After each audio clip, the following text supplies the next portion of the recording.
I've been climbing for almost 30 years. And every time you go out, there's still that sense of fear.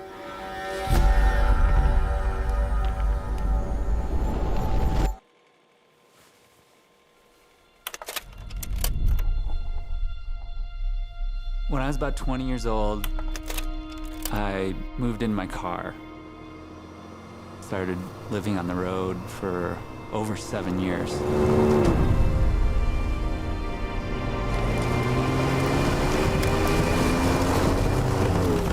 I was traveling nonstop, following the seasons for climbing and skiing. It was during that time I also picked up a camera and started to document some extraordinary people, athletes that were doing things that no one's ever been able to do before.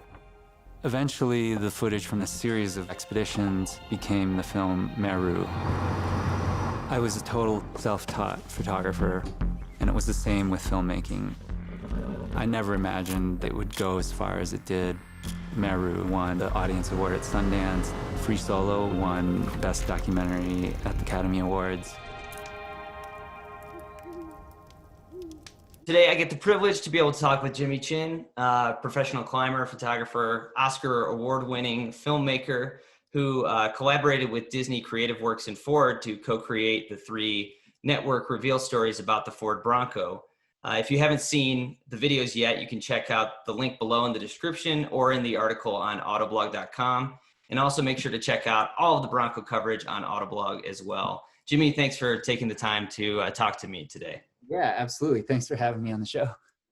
I guess let's just get right into it. How did you get involved with the Ford Bronco on this project? Well, Ford came to me to talk about, putting together a few films on the relaunch of the Bronco. And, obviously I knew it was a huge opportunity. I'm very excited about it.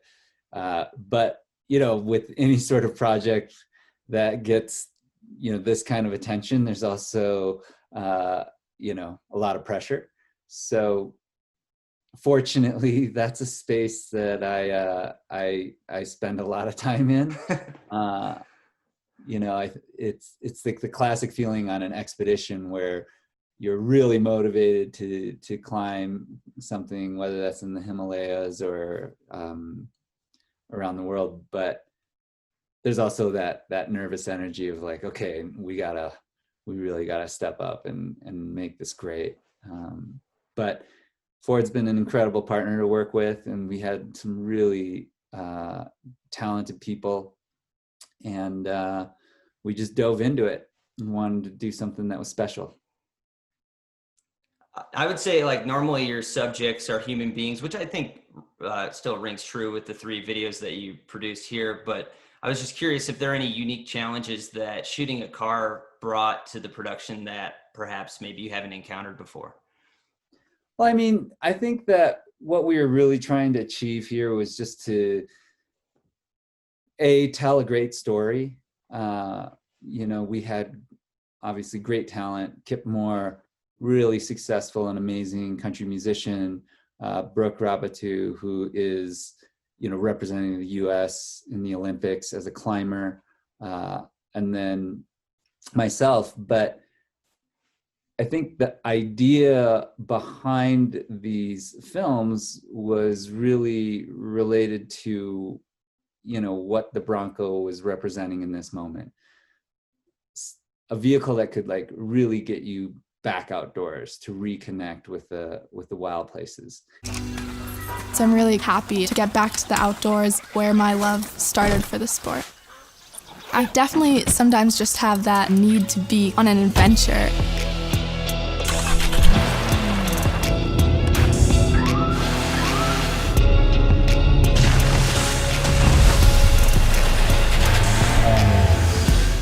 And all 3 of us, the characters in each of these films, have like a really special relationship with the outdoors. We found a lot of inspiration in the outdoors. Kip, has, he's not just a great musician, but he's actually a great climber, a great surfer, finds a lot of inspiration in the outdoors for his music. Brooke was grew up climbing outdoors. That's where her love for the outdoors came from, traveling with her family on climbing trips. And then for me, it was also, obviously, I spend a lot of time in the mountains and in the outdoors. It's a really important muse for a lot of my work. So, it was really kind of combining these stories and telling, each person's story, but also tying in how the Bronco, in a lot of ways, is able to get us to the places that we love. Definitely, yeah. Before when I got the one line email of like what each of these videos were about, I could definitely take a guess at how your personal branding would come through on both your video and Brooke's video. But personally, not being as familiar with Kip Moore, I was curious to see how your personal branding would come out on that video. Obviously, once watching the video, was very clear. I mean, with these 3 videos, they could take your name out of the titles and people familiar with your work would know that this is a Jimmy Chin collaboration, at least in my opinion. How do you, Thank you.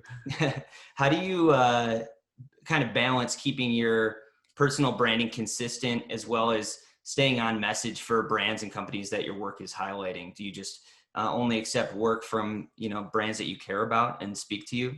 Sure. I mean, I am very discerning about the people that I work with and the brands that I work with. The Bronco for me was a natural fit. So, and I think it's such an iconic vehicle, and it's got such great heritage. For me, that is exactly the type of, partner I want. It just really makes it a lot easier for me to do the work because it's real and it's authentic. I don't have to try too hard. Right. It just made sense to me. But when I think about the kind of work I aspire to do, it's really about kind of telling human stories, that have like a universal thread. And I think that with Kip and Brooke and myself, a lot of people see the success of the careers, but they might not necessarily appreciate how hard it was to get there, the sacrifices you have to make, the grit, the hard work that goes into it. And that process of getting to where we have all gotten to is, so important, but also, oftentimes when you get to the place you're going to, it's because you've loved the process of getting there. You've had to embrace the hard work and the challenges to get there. And that to me was a really, good metaphor for the Bronco, because this is the vehicle that, can handle all the challenges on, a very potentially hard road to getting to where you want to get to. And that was how I was thinking about it, is like crafting those 2 stories so that we didn't have to be overtly constantly being like, this is the vehicle that will get you there. I wanted people to feel it. Right. Yeah. Now you're probably best known for directing Free Solo, but your personal achievements are incredibly impressive as well. You're part of the first team to summit Meru. You skied off the summit of Mount Everest, crossed the Changtang Plateau on foot, carrying everything behind you. Yeah, I definitely I read Rick Ridgway's book. Oh, no way. Yeah, that's awesome. yeah, I love that book. I'm working through like all of his right now. I've got that's 2 awesome. left.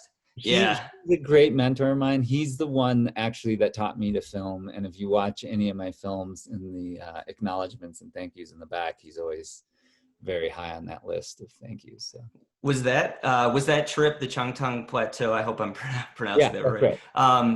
Was that like your first that was one of your first like video trips, right? Yes, that's actually the trip that kind of started me off as a filmmaker. And Rick literally, well, if you read the book, Yeah, I'd never filmed before that trip really, and he was the one that said, look, I know you haven't filmed before, just commit and figure it out. and he basically mentored me for a few months while I was making that film, and then came back after the trip and really worked with me on crafting the story. And that's how I got started. And it was a big breakthrough expedition for me, because that's how I got my foot in the door at National Geographic. And that was the first time I published images in the National Geographic magazine, which as a photographer, as you know, is Right. dream. Yeah, definitely. I guess like along those lines, most of your outdoors achievements are probably considered human powered. What kind of role have cars played in your life growing up and even now? I mean, I think I mentioned it in the film. Like when I finished college, I moved into my car and lived on the road for over 7 years. And the open road for me really represented freedom, and especially for me in the like the American West. Like some of my fondest memories, that like kind of create that sense of nostalgia, is just driving down the big open roads of the West, sometimes not exactly knowing where I'm going, but just out for an adventure. And I think, like the Bronco really embodies that spirit for me, because it's like, it's about going on an adventure, going on to less explored parts of the country. It gives you that access. And so, I mean, I've spent a lot of time on the road, going to the places that I love going to climb or to ski. And I actually really appreciate that time in the car. Sometimes it's with your friends having great conversations. Sometimes it's just listening to music, driving down the road by yourself, just being reflective on life. And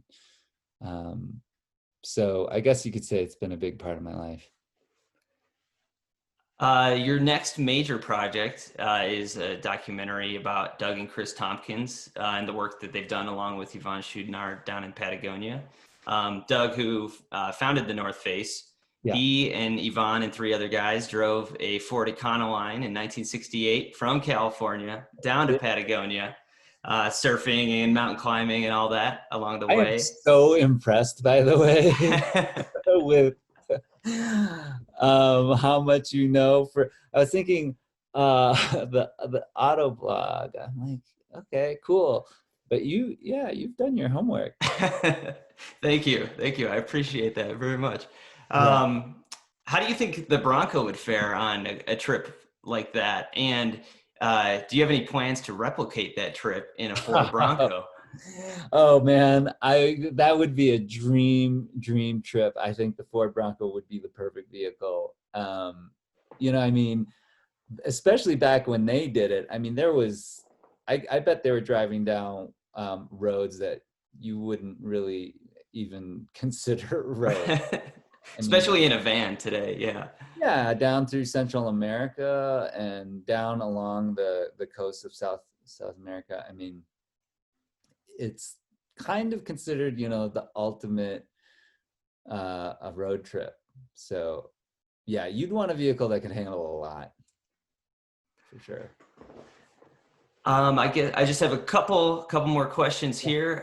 This one more about climbing and how it's becoming a little more mainstream. I was able to film Alex Honnold talking about Rivian last year at an event out here in Denver. And now with your involvement with the Ford Bronco, there seems to be quite a bit of crossover between climbing and outdoor athletes and cars. In the 20 plus years that you've been a professional climber, what are some of the changes that you've seen and experienced now that climbing is getting more popular and is being brought into the mainstream? Yeah, I mean, some people say that I'm responsible for some of that. I would agree with those people. Sounds like there's been quite an uptick since Free Solo came out. But, I think climbing is such a great activity. It's great individually. I think it's something that you do that really forces you to be present and in the moment. There's a lot of, obviously the physical challenges, but there's also the mental challenges. You have to be, have a kind of adventurous spirit and want to have like that kind of space in your life, but it's also very introspective and like, you're managing your own fears. You have to push through those fears. It's a process of kind of failure and redemption. You're always trying routes that are just a little too hard for you. You fail on them, and then you have to improve in order to do the climb. And you kind of cycle through that process over and over again. And I think that that's a good experience to have. And it's also great, I think, to be able to, spend time with your friends, and it's a great social activity too. So I think like people have really embraced that, and it's a non-traditional kind of sport. When I started, it was kind of a very fringe activity. I think it's great because it gets people, especially if you want to climb in the mountains or outside, it gets people outdoors, which I think is great because I think that when you spend time in the outdoors and you really appreciate the outdoors, and there are places around that you climb in, that your local crags that you really fall in love with or are meaningful to you. I always believe that you take care of the things that you love. And so in a way, it's kind of a good step for people to, pay attention to the environment and, hopefully get to a place where they want to protect and preserve the environment. So I think it's great. Yeah, I would agree. I moved from Michigan to Colorado a couple of years ago, and the one reason that we ended up where we were is proximity to the mountains and proximity to a climbing gym. That was my wife and I's two main concerns. So, sure. Yeah. All right. Well, finally, while we have you here, since you're an award-winning photographer, I'd like to show you 3 automotive photos and have you do like a quick 30 to 60 second critique of each. Are these yours? These are mine. Yeah. First, I have to say that just the curation tells me a lot. It's these 3 photos are very different, which also different color palette, different kind of focal length. So I can tell you've been thoughtful about the pictures that you've chosen. Shows a good diversity of imagery, but obviously the first one is great. Shows the vehicle, but also highlights the context of what this road trip was potentially for you. Beautiful sunset, hard to beat that. Great light. Yeah. Love the reflection on the vehicle. Well composed, perfectly composed. The second photo is great, a little tighter, a little more focused on the main subject here. Center punch the subject. Love the depth of field. You clearly using some nice glass, nice lenses there. But no mistaking, kind of like, this is the subject. It's going through some rough terrain.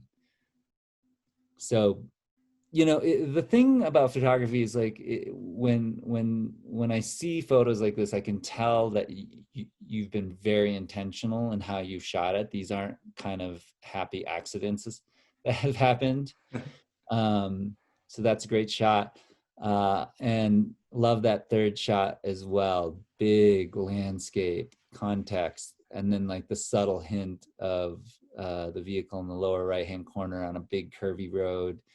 And it emits a feeling, which is hard to do in photos. That's what you're always trying to do. So great job. Clearly you've been doing a lot of shooting.